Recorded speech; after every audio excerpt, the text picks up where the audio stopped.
Palavra da Verdade, com Hernandes Dias Lopes. Eu convido você, então, para abrir sua Bíblia comigo, no Evangelho de Cristo, conforme o registro de João, capítulo 21. E faremos a leitura do verso 1 ao verso 9, ao verso 19. João 21, de 1 a 19.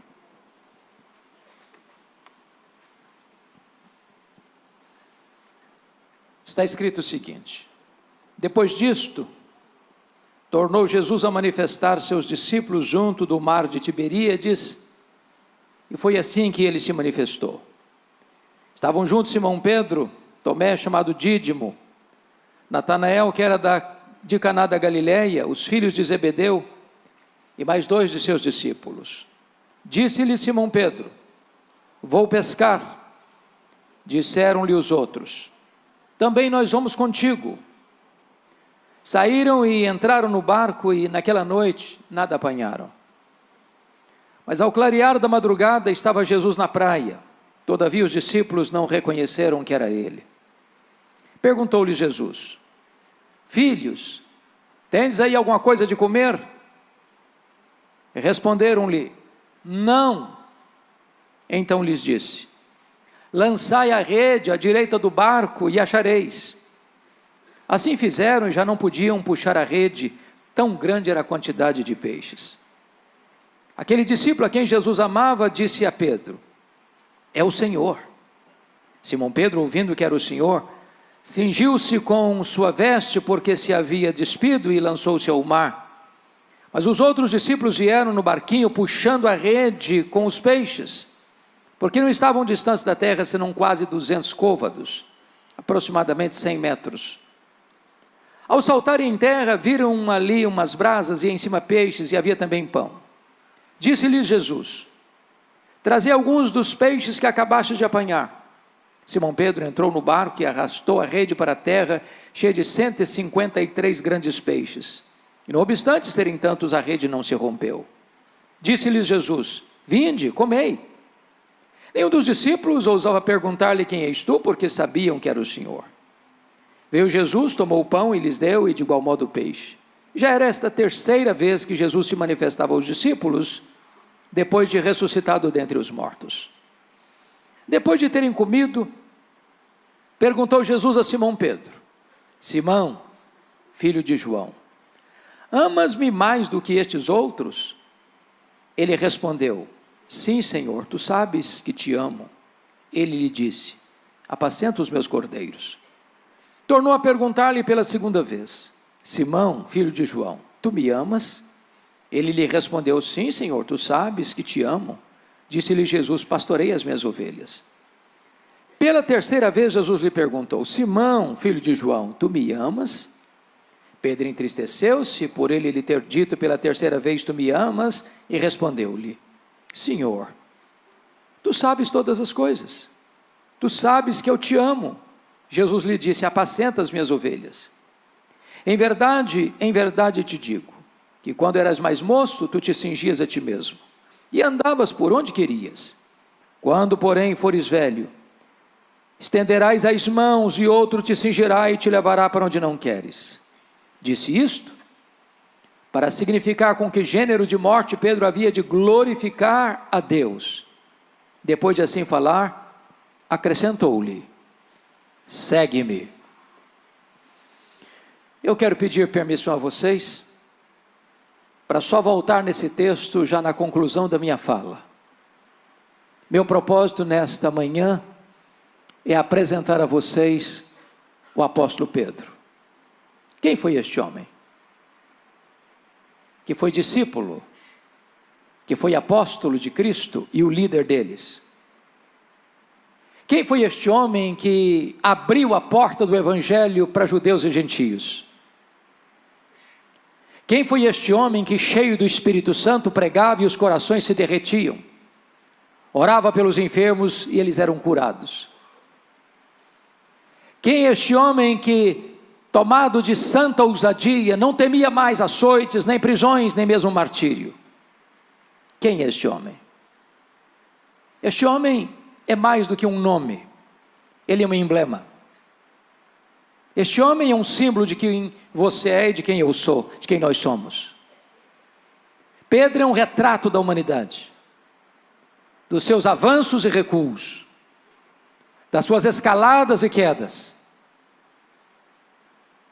de suas promessas de arrojada fidelidade e de negação vergonhosa do Senhor da sua vida. Quem é esse homem? Capaz de uma fé robusta no momento? Se és tu, Senhor, manda-me ir ter contigo por sobre as águas, para depois se render ao medo e ao pavor e naufragar. Capaz de declarar de maneira cristalina: tu és o Cristo, Filho do Deus vivo, para em segui-la, usado por Satanás, tentar afastar Jesus da cruz. Quem é este homem que é capaz de jurar fidelidade inegociável a Cristo, ainda que todos te abandonem, eu jamais, para em seguida covardemente negar Jesus 3 vezes? Quem é este homem? Este homem está aqui nesta manhã. Este homem mora debaixo da sua pele. O coração de Pedro bate no seu peito. O sangue de Pedro corre em suas veias. Você e eu somos Pedro. E o que Jesus fez na vida dele pode fazer na sua, na minha, na nossa vida nesta manhã. Um dos primeiros episódios retratados na Bíblia sobre Pedro está lá em Lucas 5. Diz a Bíblia que Jesus estava ensinando uma grande multidão às margens do mar da Galileia, um lago de águas doces, de 21 quilômetros de comprimento por 14 de largura, o maior reservatório de águas doces do Oriente Médio, a 220 metros abaixo do nível do mar Mediterrâneo, encurralados pelas montanhas de Golã e pelas montanhas da Galileia. E diz a Bíblia que os pescadores, dentre eles Pedro, depois de uma noite infrutífera de trabalho, lavavam as redes. Quando Jesus olha e vê 2 barcos ancorados, um é o de Pedro, e Jesus entra especificamente no barco de Pedro e diz para ele: afasta o barco, Pedro. E Jesus transforma aquele barco num púlpito, a água no veículo da sua voz e ministra aquela grande multidão. Depois diz a Pedro assim: ô Pedro, vai para o fundo, lança-te ao largo, lançai as vossas redes para pescar. Pedro, que era um profissional, porque nascera ao redor do lago, trabalhara naquele lago a vida inteira, responde para Jesus: Senhor, desse negócio aqui entendo eu. Aqui eu sou profissional, aqui eu sou autoridade. Então entenda uma coisa: o mar não está para peixe hoje. Trabalhamos a noite inteira, não pegamos nada. Mas de repente um lampejo de fé acende-lhe na alma, e ele diz: mas sob a tua palavra eu lançarei as redes. E quando ele lança as redes, um cardume começa a pular nas redes, as redes começam a se romper, aquele barco não consegue reter o produto milagroso daquela pesca, o outro barco precisa vir. E quando Pedro percebe que não está apenas diante de uma pescaria de sorte, mas de um milagre extraordinário, e ele larga para lá o barco, ele larga para lá as redes, ele larga para lá os peixes, ele nada na direção de Jesus, se prostra aos pés de Jesus e diz: Senhor, afasta-te de mim, vai embora de mim, eu sou um pecador, eu não posso estar na tua presença. E Jesus olha para ele e diz: não temas, a partir de hoje eu farei de ti um pescador de homens. E Pedro deixa as redes e troca as redes pelo cajado e passa a seguir a Jesus. Mais tarde é escolhido como apóstolo de Jesus e o líder deles. Caminha com Jesus, escuta Jesus, vê os milagres de Jesus. E diz a Bíblia que agora Jesus está lá no extremo norte de Israel, lá nas fraldas do Monte Hermon, lá na divisa com a Síria, lá em Bânias, onde nasce o Rio Jordão, lá em Cesareia de Filipe. E Jesus faz uma enquete com seus discípulos assim: quem dizem os homens ser o Filho do Homem? Em outras palavras, o que o povo comenta a meu respeito? E eles disseram: Senhor, o povo está muito confuso, o povo não sabe nada. Uns pensam que tu és João Batista, outros pensam que tu és Elias, outros pensam que tu és Jeremias, outros pensam que tu és alguns dos profetas. O povo não sabe nada, o povo está confuso. Parece que é ainda hoje assim. Então Jesus pergunta para eles: e vós, quem dizeis que eu sou? E Pedro, que era um líder, ele não suportava que ninguém falasse na frente dele, se adianta e fala em nome do grupo: tu és o Cristo, o Filho do Deus vivo. talvez até aguardando um elogio de Jesus. Parabéns, Pedro, você é um homem muito inteligente, você tem uma capacidade muito grande de discernir as coisas. Mas não foi o que Jesus disse, não. Jesus disse assim: bem-aventurado és, Simão Barjonas, porque não foi carne e sangue quem tu revelaram, mas o meu Pai que está nos céus. Em outras palavras, Jesus está dizendo para Pedro o seguinte: ô Pedro, você só sabe quem eu sou porque o Pai me revelou para você. Porque se o Pai não tivesse me revelado para você, como povo, você também não saberia quem eu sou. E Jesus engata e diz: e eu também te digo que tu és Pedro, e sobre esta pedra eu edificarei a minha igreja, e as portas do inferno não prevalecerão contra ela. Está aqui, meus irmãos, em Mateus 16, 18, um dos textos mais importantes da Bíblia, de cujo correto significado depende o futuro da igreja. Quem é esta pedra sobre a qual a igreja está edificada? Há 3 interpretações na história da igreja. Primeiro, é que o Pedro é a pedra. Talvez hoje mais de 800 milhões de pessoas subscrevem esse pensamento. Há uma frase em latim muito conhecida: ubi Petros ibi ecclesia. Onde está Pedro? Aí está a igreja. A segunda interpretação é que a pedra sobre a qual a igreja é edificada é a declaração de fé: tu és o Cristo, o Filho do Deus vivo. Onde essa declaração é feita, aí a igreja está estabelecida. Mas a terceira interpretação, e eu subscrevo a terceira interpretação, e eu estou seguro de que, se não todos aqui, a maioria de nós entende assim, é que o fundamento da igreja, esta pedra, é o próprio Cristo. E o texto nos leva a essa conclusão, se não vejamos. Há na língua grega uma espécie de trocadilho entre a palavra Pedro e a palavra pedra. Pedra é Petra, Pedro é Petros. Pedra não deriva de Pedro, Pedro deriva de pedra. Petra é uma rocha inabalável, Petros é um fragmento de pedra arrancado de um maciço rochoso. Então o que Jesus está dizendo é o seguinte: eu também te digo que tu és Petros, fragmento de pedra, mas sobre esta rocha que sou eu edificarei a minha igreja. A palavra pedra é uma metáfora usada apenas para Deus em toda a Bíblia. Mas também o pronome demonstrativo nos ajuda a entender. Tanto no grego, quanto no inglês, quanto no português, há uma diferença entre esta e essa. Por exemplo, eu estou com a minha Bíblia aqui, eu digo esta Bíblia. Mas se eu coloco a Bíblia no púlpito e me afasto do púlpito, eu digo essa Bíblia. Se Jesus tivesse a intenção de dizer que Pedro era pedra, ele teria dito: eu também te digo que tu és Petros, mas sobre essa pedra eu edificarei minha igreja. Mas não foi o que Jesus disse. Eu também te digo que tu és Petros, mas sobre esta pedra eu edificarei a minha igreja. Então há 4 verdades aqui. Primeiro, Jesus é o fundamento da igreja. Ele é a pedra fundamental da igreja. Pedro entendeu isso quando pregou em Jerusalém. Pedro entendeu isso no final da vida, quando escreveu a sua primeira carta. Jesus é a pedra.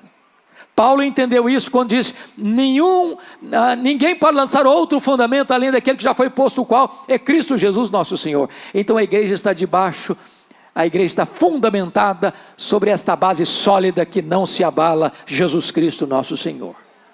A segunda verdade é que Jesus é o dono da igreja. Ele diz assim: eu edificarei a minha igreja. A igreja não é sua, a igreja não é minha, a igreja não é nossa, a igreja tem dono. E o dono da igreja tem marcas de cravos em suas mãos. O dono da igreja a comprou não com ouro, não com prata, mas com seu precioso sangue. Terceiro, Jesus é o edificador da igreja. Ele está dizendo: eu edificarei a minha igreja. Quem edifica a igreja não é você, nem eu, nem nós. Na verdade, tudo provém de Deus. Ele quem nos dá arrependimento para a vida, Ele quem nos dá a fé salvadora, Ele quem nos regenera.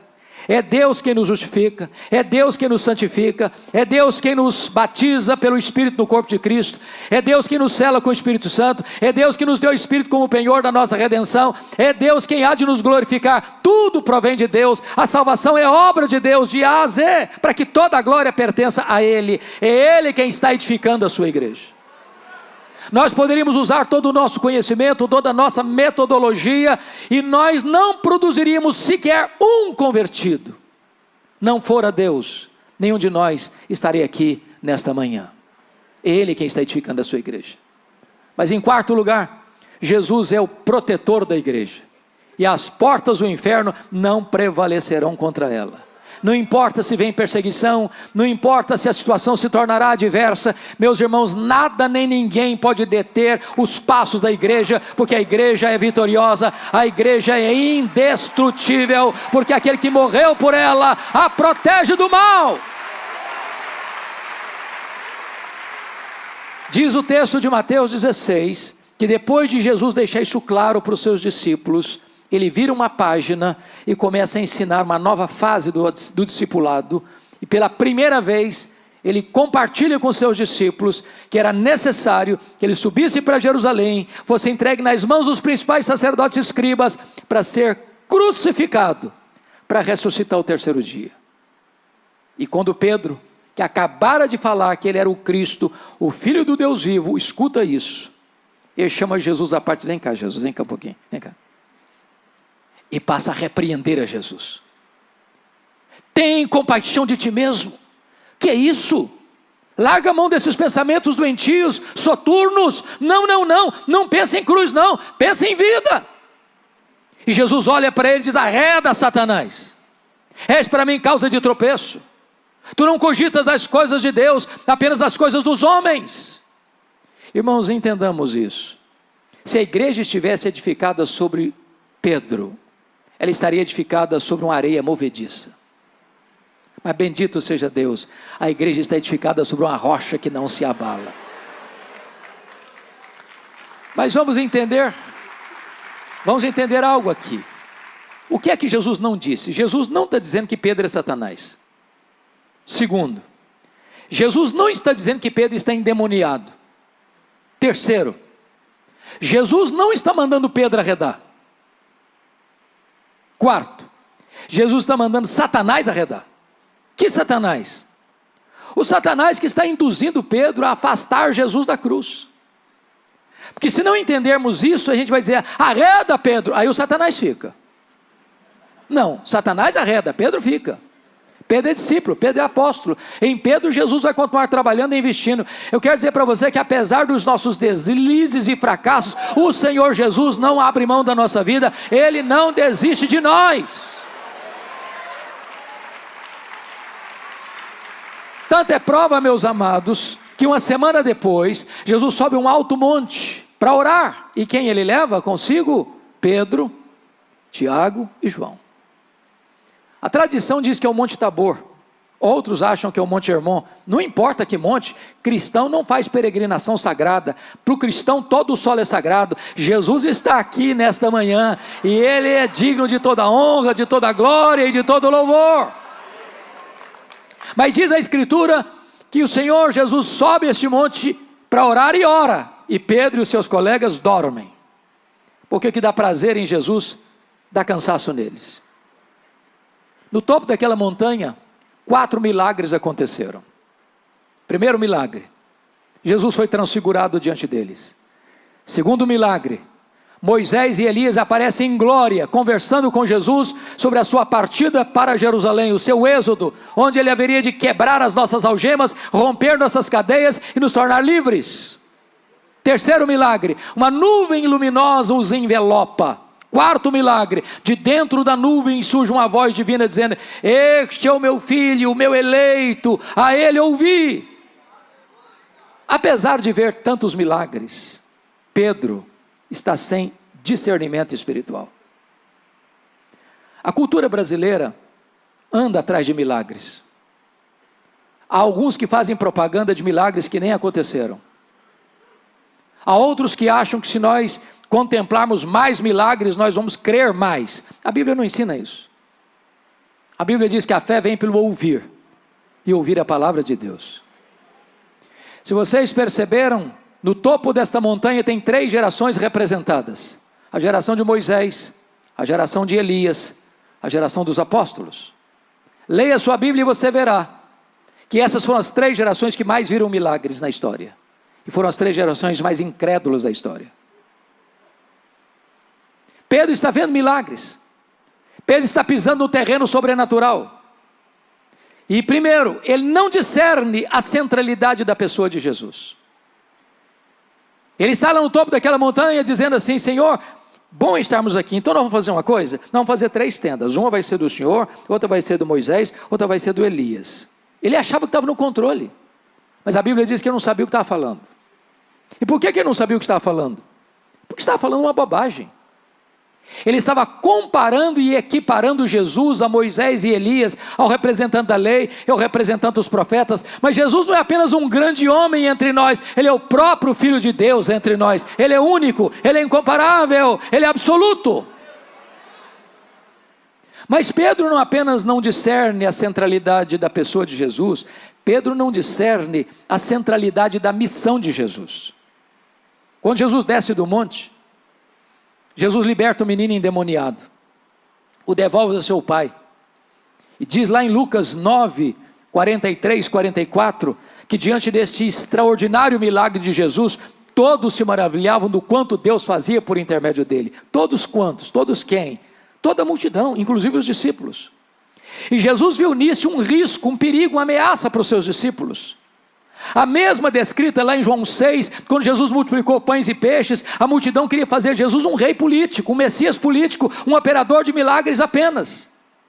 E Jesus despede os seus discípulos antes de despedir a multidão, porque Jesus não queria que os seus discípulos entrassem nessa agenda tentadora de vê-lo apenas como operador de milagres.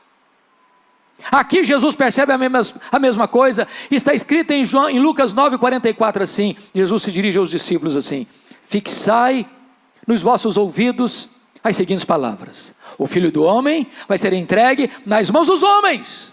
O que Jesus está dizendo? O que ele está dizendo é o seguinte: não pensem vocês que eu vou mudar minha agenda. Não pensem vocês que eu vou alterar o cronograma. Não pensem vocês que eu desci do céu apenas para realizar milagres, para curar os enfermos, para levantar os paralíticos, para purificar os leprosos. Eu vim ao mundo para ir para a cruz, e é para a cruz que eu estou indo, porque é lá na cruz que eu vou libertar vocês, é lá na cruz que eu vou tornar vocês livres, é lá na cruz que será o êxodo de vocês.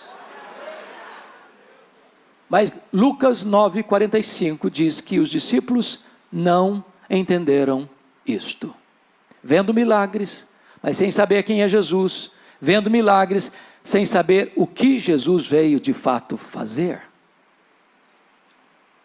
Lucas 9, 51 e 53 diz que a partir desse momento que Jesus desce do monte, ele vai caminhar para Jerusalém, e todo mundo podia ler isso no rosto dele, todo mundo podia perceber que ele estava resolutamente determinado a caminhar para a cruz. Então ele sobe o Monte das Oliveiras. Diz a Escritura que ele chega acompanhado de uma multidão. Havia uma outra multidão esperando Jesus, porque na Páscoa a população de Jerusalém quintuplicava, e quando ele entra, ele começa a descer o Monte das Oliveiras, e as multidões vão cantando e vão celebrando e dizendo: Hosana, Hosana, bendito que vem em nome do Senhor. E ele atravessa o Vale do Cedron, ele começa a subir as encostas do Monte Moriá, tem a entrada da cidade. Diz Lucas que quando ele entra na cidade, a multidão canta e Jesus chora. E chora por quê? Porque Jerusalém não aproveitou o tempo da sua oportunidade. Porque Jerusalém matou os profetas de Deus e haveria de crucificá-lo. Chora porque Jesus vê profeticamente a cidade sendo arrasada até os fundamentos pelos romanos, provocando a maior diáspora de todos os tempos, desde o ano 70 a 14 de maio de 1948. Quando Jesus entra na cidade, ele purifica o templo, ele produz ensinamentos preciosos, mas chega um momento em que ele não fala mais para a multidão. Então ele se dirige a Pedro e João e diz assim: vocês dois vão preparar para nós um local para que eu possa comer a Páscoa com vocês. O cenáculo é preparado, é quinta-feira à noite, a mesa está posta, tem cordeiro assado, tem pão sem fermento, tem ervas amargas, tem vinho, e aqui do lado tem uma bacia com água e uma toalha. Não se assentava à mesa sem lavar os pés. Os calçados não eram como os nossos, tênis e sapatos fechados, botas fechadas, mas sandálias de couro cru, abertas.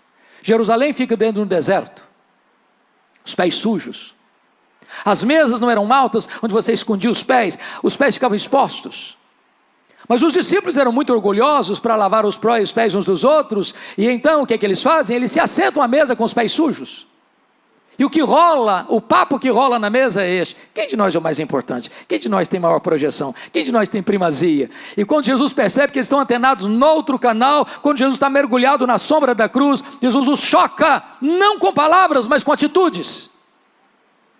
Ele pega a bacia, cinge-se com a toalha e começa a lavar os pés dos discípulos. Olha o constrangimento, olha o tapa de luva. Jesus lavando o pé de Tomé, de Mateus, de Judas Iscariotes. Quando Jesus chega diante de Pedro, eu acho que ele arregala os olhos e pergunta: tu lavarás os pés a mim? Jesus respondeu: o que eu faço agora? Você não entende, você entenderá depois. Aí o Pedro, que era 880, disse: Senhor, os meus pés nunca tu hás de lavar. Não, eu não vou aceitar isso. Que tu te humilhes a ponto de se tornares um escravo, não, os meus pés tu não vais lavar. E Jesus olha para ele e diz: se eu não te lavar os pés, tu não tens parte comigo. Aí ele diz: então o senhor lava os pés, o senhor lava as mãos, o senhor lava a cabeça, o senhor me dá um banho, pronto. Não, Pedro, agora é você que não está entendendo. Todos vocês já estão limpos, exceto um. Só basta lavar os pés. O que Jesus quis dizer com isso?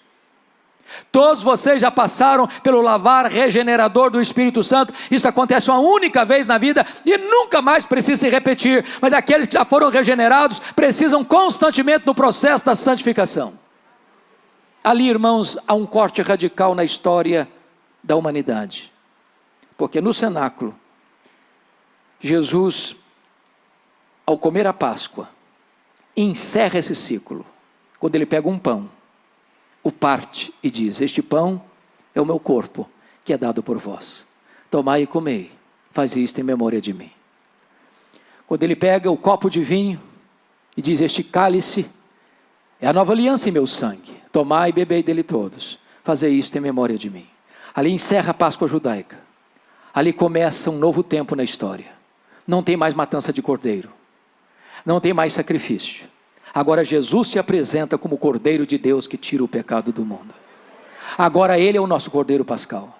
Todo o Antigo Testamento era a sombra dele, ele é a realidade. Ele é a semente da mulher, ele é o Cordeiro da Páscoa, ele é o maná que caiu do céu, ele é a água que brotou da rocha, ele é a coluna de nuvem, ele é a coluna de fogo, ele é o santuário, ele é a arca da aliança, ele é o templo, ele é a festa, ele é o sacrifício, ele é representado pelo sábado. Tudo era a sombra dele. Ele é a realidade. Chegou a realidade, as sombras não precisam mais. Ele é o cumprimento da lei.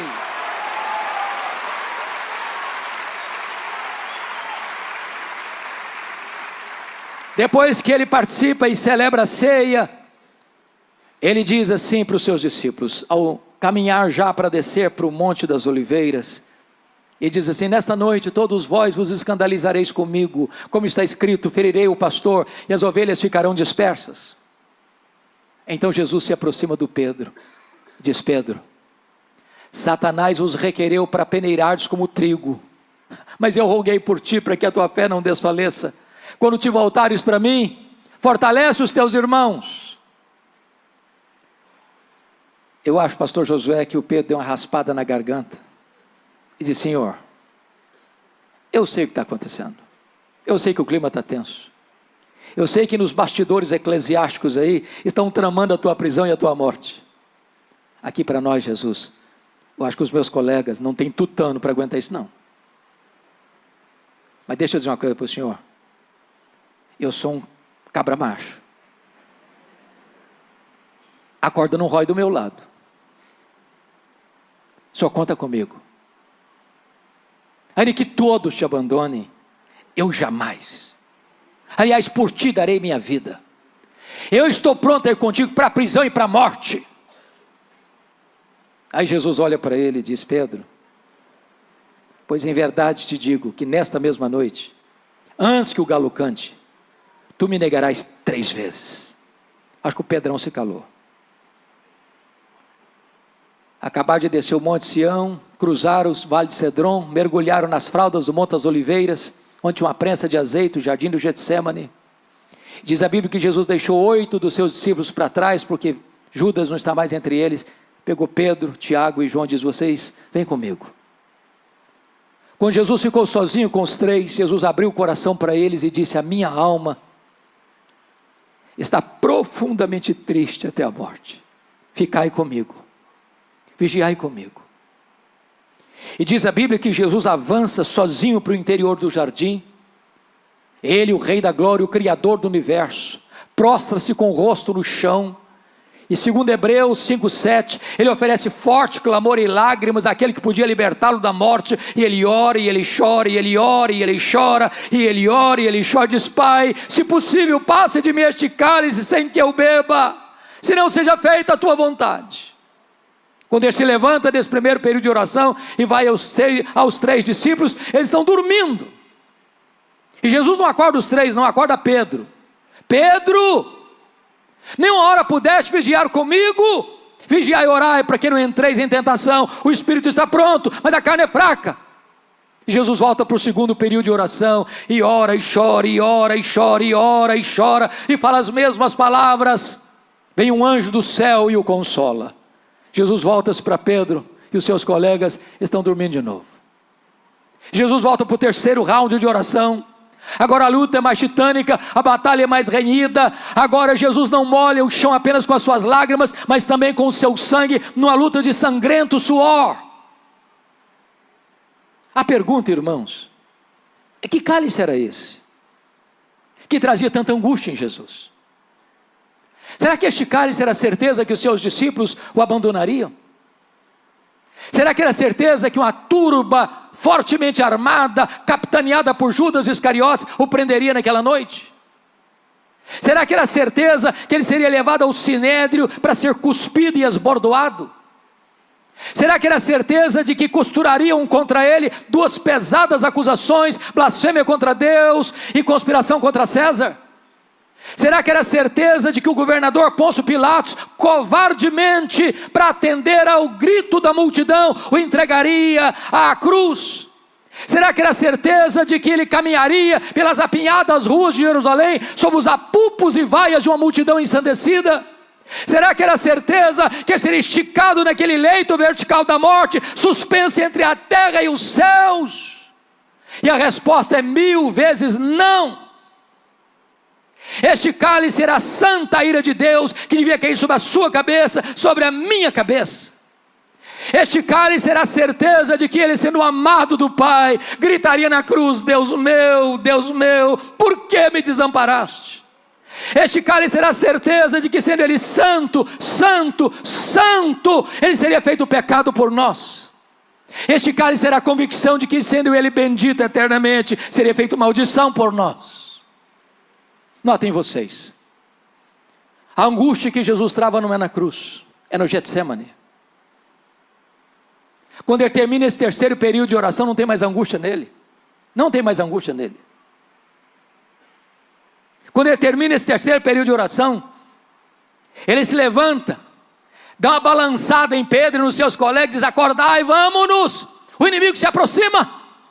E quando a turba chega, Jesus não se esconde, Jesus não se esgueira nas trevas. Jesus se apresenta e pergunta: a quem buscais? Responderá: Jesus o Nazareno. Pois sou eu. E caíram por terra. A partir de agora ele vai para o sinédrio, e ele é cuspido, e ele é esbordoado, e ele está firme como uma rocha. A partir daqui ele vai para o pretório romano, e quem está em crise e desespero é o juiz que o julga, é Pôncio Pilatos. Ele está firme como uma rocha, caminhando para a cruz como um rei caminha para a sua coroação.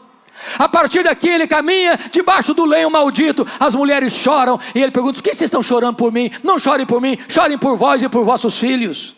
A partir daqui ele é pregado na cruz e transforma esse patíbulo de horror num palco para a glória de Deus e num instrumento para a nossa salvação, dizendo para aquela multidão: Pai, perdoa-lhes, porque não sabem o que fazem. Dizendo para o ladrão à sua direita: arrependido, hoje mesmo estarás comigo no paraíso. Dizendo para sua mãe: mulher, eis aí teu filho, filho, eis aí teu pai. Dizendo para o pai: Deus meu, por que me desamparaste? Tenho sede. Mas a sexta palavra é uma palavra de vitória: está consumado, o preço está pago, aquele que crê em mim não deve mais nada, eu cumpri a missão que tu me confiaste para fazer. Então, Pai, receba o meu espírito. Naquela noite Jesus foi preso, não porque sucumbiu ao poder de Roma. Está escrito em Lucas, porque aquela era a hora das trevas, e para aquela hora Jesus tinha vindo.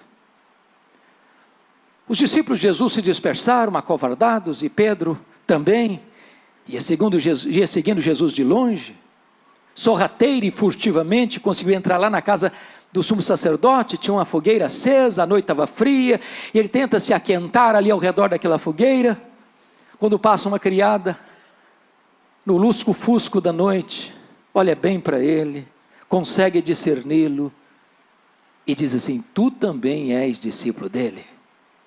Pedro ouviu isso, e negou diante de todos, dizendo: eu não sei o que dizes.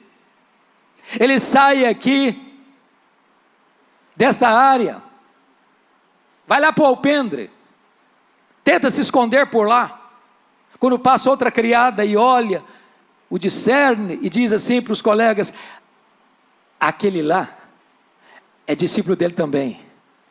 Pedro escutou isso e disse: eu juro que eu não conheço esse homem.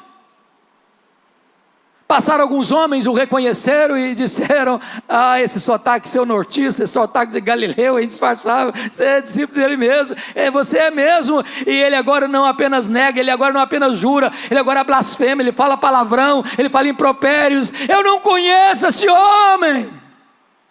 O galo cantou, e quando o galo cantou, Jesus cravou nele o olhar. Diz a Bíblia que Pedro caiu em si, desatou a chorar e saiu dali chorando amargamente. Naquela quinta-feira à noite, Jesus foi cuspido, foi esbordoado. Pedro não estava lá. Sexta-feira de manhã, Jesus levado ao pretório romano. Pedro não estava lá. Sexta-feira, 9h da manhã, Jesus é pregado na cruz. Pedro não estava lá. Foi outro Simão que ajudou Jesus a carregar a cruz. Pedro não estava lá. 3h da tarde, na sexta-feira, Jesus morre na cruz. Pedro não estava lá para sequer oferecer um sepultamento digno para ele. Foi preciso que outra pessoa fizesse. Jesus foi sepultado e Pedro não estava lá. Chegou o sábado, o silêncio da morte. Pedro está trancado com medo dos judeus. Domingo de manhã, não é Pedro, nem os discípulos, são as mulheres da Galileia que vão ao sepulcro. Pedro não estava lá. Quando elas chegam, pensando quem vai rolar a pedra está rolada. Quando elas olham, o túmulo está aberto. Quando elas entram, o túmulo está vazio. Quando elas saem, um anjo pergunta para elas: o que vocês vieram fazer aqui? Procurar entre os mortos aquele que está vivo. Ele não está mais aqui não, ele ressuscitou. E tem um recado aqui, ide dizei aos seus discípulos e a Pedro, que ele irá diante de vós para Galileia, lá o vereis, como ele vos diz. Meus irmãos, por que mencionar o nome do Pedro? Ele é discípulo. Por que Jesus mencionou o nome do Pedro? Por que Pedro? Porque Jesus sabia que Pedro não se sentia mais discípulo. Pedro, Petros, fragmento de pedra, mentira, pó, apenas pó. Negou seu nome, negou sua fé, negou seu apostolado, negou o seu Senhor. Pedro desistiu de Jesus, mas Jesus não desistiu de Pedro. Eu quero dizer para você nesta noite que nesta manhã, que Jesus não desiste de você, que Jesus não abre mão da sua vida. Não importa os seus deslizes, não importa os seus fracassos, não importa as suas quedas, Jesus não abre mão da sua vida. Agora pensem comigo essa viagem de Jerusalém para Galileia, são 153 quilômetros, a pé. Eu acho que cada passada de Pedro era uma martelada na consciência, era uma fisgada na alma. Eu acho que foi caminhando e pensando assim: quando Jesus se encontrar comigo, ele vai me quebrar todinho, vai me arrebentar tudo. Ele vai botar o dedo no meu nariz e dizer que eu sou um fracasso, que eu sou um covarde, e eu sou mesmo. Quando ele chega na Galileia, Jesus não está lá. Aí ele diz assim para os seus colegas: eu vou pescar. Notinha de rodapé. nós deveríamos orar mais pelos líderes, sabia? Porque não tem líder neutro. Líder sempre influencia ou para o bem ou para o mal. Porque Pedro era um líder. Ao dizer eu vou pescar, os outros disseram, também nós vamos contigo. Mas o que significa eu vou pescar? Não é que ele estava estressado, precisava uma higiene mental, não. Ele está dizendo, fim de linha para mim. Não tem mais futuro. Vou voltar para as redes. Vou voltar para o passado. Acabou para mim. Agora preste atenção. Quando o homem se afasta de Deus, nem pescar consegue mais. Trabalhar a noite inteira não pegar uma piaba.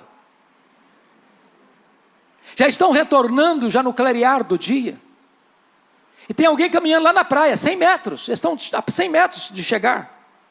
E esse que caminha na praia, se dirige a eles lá no barco e pergunta assim, covardes! Foi assim? Não. Filhos! Filhos! Filhos! Filhos! Tem mais de 1 tonelada de graça nessa palavra. Para um bando de covardes, de desertores. Jesus se dirige a eles dizendo, filhos. É assim que Jesus olha a você e a mim nesta manhã. Filhos. Tens aí alguma coisa de comer? Responderam não. Lançai a rede à direita do barco e achareis. Aquele que estamos adorando e servindo nesta manhã é o Senhor do universo, é o Criador da terra e do mar, e Ele empurra um cardume de peixes selecionados para a direita do barco. E quando lançam as redes, 153 grandes peixes começam a pular nas redes, e a rede não se rompe, e João, que tinha um discernimento melhor, uma percepção mais aguçada, disse, ô Pedro, é ele Pedro, ele está aqui Pedro, ele chegou Pedro, e Pedro larga para lá o barco, larga para lá as redes, larga para lá os peixes, nada acelerado, 100 metros, coração saltitando no peito, ele diz, e agora, ele vai me quebrar todo, ele vai me arrebentar todo, ele vai dizer que eu sou um covarde. Quando ele chega, um susto, ele vê um braseiro com pão e peixe. Meus irmãos, só tem 2 lugares no Novo Testamento onde aparece a palavra braseiro. Foi onde Pedro negou Jesus e onde Pedro foi restaurado por Jesus. Jesus plantou aquele braseiro ali para armar a cena do crime, para curar a psique de Pedro, para curar as emoções de Pedro. O que Jesus está dizendo é o seguinte, ô Pedro, sabe por que eu botei esse braseiro aqui? Para lembrar a você que na mesma cena que você caiu, eu vou levantar você. Na mesma cena que você me negou, você vai ter chance de me confessar. No mesmo cenário que você foi um fracasso, eu vou restaurar a sua vida. Sabe por quê, Pedro? Porque a minha graça é maior do que o seu pecado. Jesus alimenta os discípulos. Depois Jesus se volta para Pedro e pergunta assim, Simão, filho de João, tu me amas mais do que a estes outros? Uai, Jesus, eu não estou te entendendo. Por que deveria eu amar-te mais do que os outros? Não basta amar-te igual aos outros? Por que Jesus fez essa pergunta? Porque lá atrás Pedro havia dito assim, ainda que todos te abandonem, eu jamais. Sabe o que Pedro havia dito para Jesus? Senhor, eu sou melhor do que os outros. Sou mais crente do que os outros, sou mais fiel do que os outros, eu te amo mais do que os outros. O que Jesus está perguntando para Pedro é mais ou menos o seguinte, ô Pedro, você ainda pensa a mesma coisa a seu respeito? Você ainda acha mesmo que você é melhor do que os outros?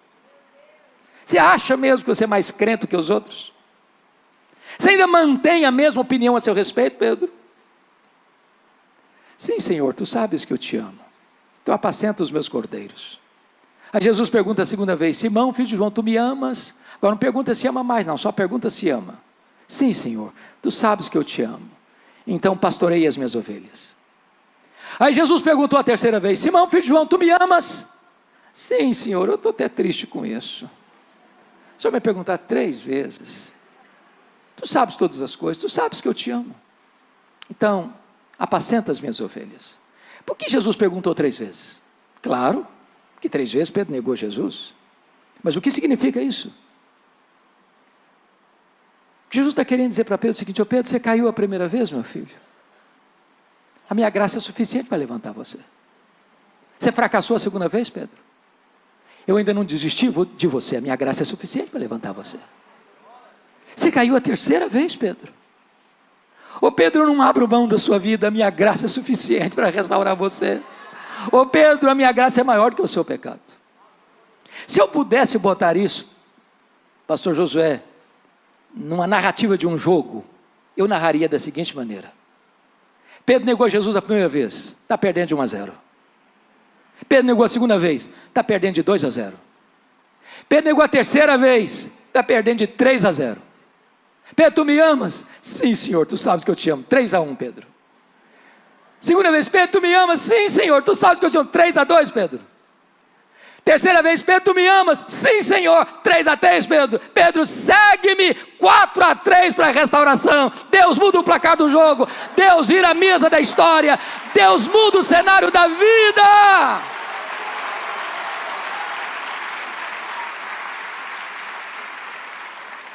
Irmãos queridos, há uma riqueza na língua grega nesse texto que não consegue ser vertida para a língua portuguesa. Me permita explicar. Quando Jesus perguntou para Pedro a primeira vez: tu me amas? Vocês sabem que no grego tem 4 palavras para amor: eros, storge, filia e ágape. Quando Jesus pergunta: tu me amas a primeira vez? Jesus usa o verbo agapau, o amor sacrificial, o amor que dá a vida pelo outro. Jesus perguntou assim: Petros, agapas-me? Tu me amas com amor ágape? Tu me amas a ponto de dares tua vida por mim, de morreres por mim? Pedro não respondeu essa pergunta. O que ele respondeu foi: Senhor, amor ágape eu não tenho. Eu não tenho coragem de dar minha vida por ti. Eu não estou pronto a morrer por ti. Eu só gosto de ti. E respondeu assim: Filose. Eu gosto do Senhor com amor filia, com amor ágape não. Filose. Aí Jesus fez a segunda pergunta do mesmo jeito: Petros, agapas-me? Tu me amas a ponto de dares tua vida por mim, de morreres por mim? Pedro respondeu do mesmo jeito: Senhor, amor ágape eu não tenho. Eu não estou pronto a morrer por ti. Eu não tenho coragem de dar minha vida por ti. Eu só gosto de ti. E respondeu do mesmo jeito: Filose. Por que ficou triste da terceira vez? Porque Jesus mudou a pergunta. Jesus usou na terceira pergunta o mesmo verbo que Pedro usara nas 2 respostas anteriores. Jesus pergunta para ele: Petros, fileis-me? Pelo menos tu gostas de mim? Pedro respondeu do mesmo jeito: é isso, Jesus, só gosto de ti. Filose. O que eu aprendo com isso?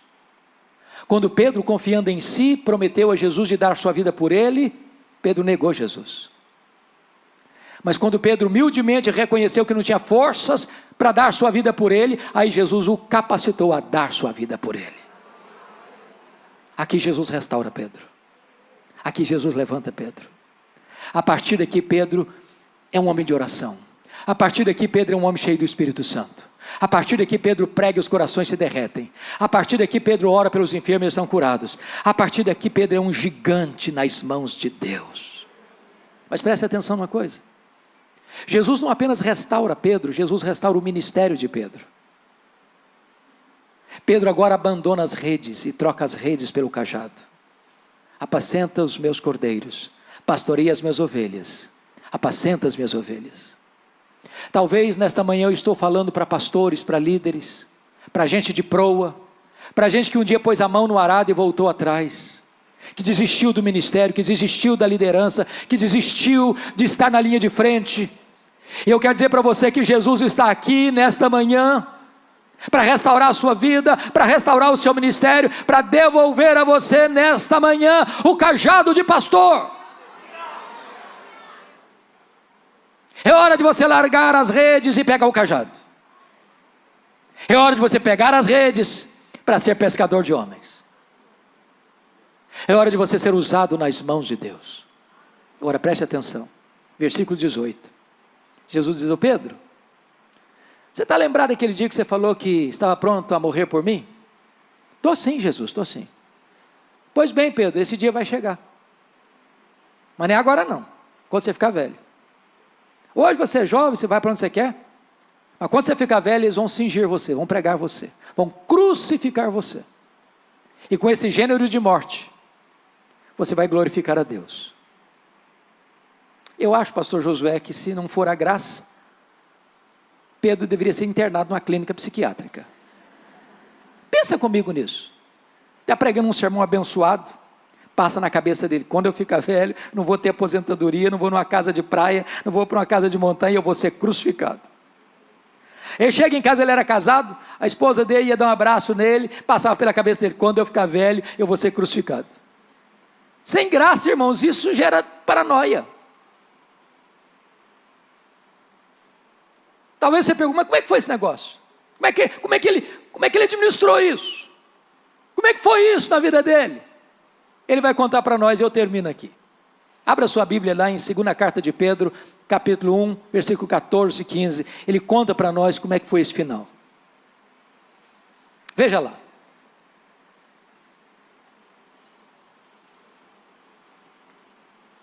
Segunda carta de Pedro, capítulo 1, versículo 14. Ele diz assim: certo de que estou prestes a deixar o meu tabernáculo. A expressão é a mesma lá de Paulo, tempo da minha partida é chegado.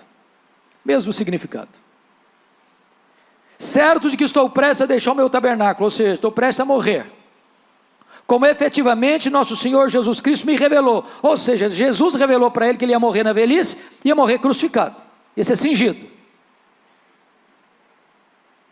Qual a atitude dele? Mais de minha parte, esforçar-me-ei, de que maneira? Diligentemente, por fazer que, a todo tempo, mesmo depois da minha partida, ou seja, mesmo depois da minha morte, conserveis lembrança de tudo. Sabe o que ele está dizendo? Roma vai me matar, mas Roma não vai botar um ponto final no meu ministério. Roma vai me matar, mas Roma não pode amordaçar o evangelho. Roma vai me matar, mas o meu ministério vai continuar reverberando nos corações, porque a mensagem que eu preguei vai continuar agindo poderosamente nos corações. Irmãos amados, o que é importante não é o obreiro, é a obra. Não é o evangelista, é o evangelho. Deus sepulta os seus obreiros e a obra de Deus continua. Ninguém pode deter a igreja, ninguém pode parar a igreja, ninguém pode destruir a igreja de Deus é invencível, a igreja de Deus é vitoriosa, a igreja de Deus é vencedora, porque este evangelho é o poder de Deus para a salvação de todo aquele que crê. Louvado seja o Senhor.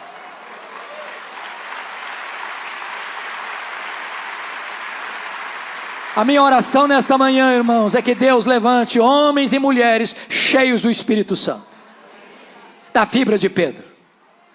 Vivemos um tempo hoje que não tem espaço mais para crentes covardes. Não tem mais espaço.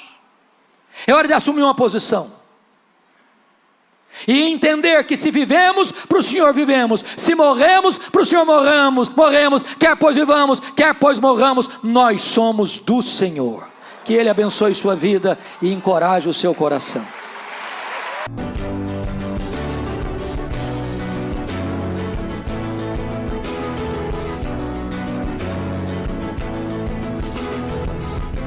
Palavra da Verdade, com Hernandes Dias Lopes.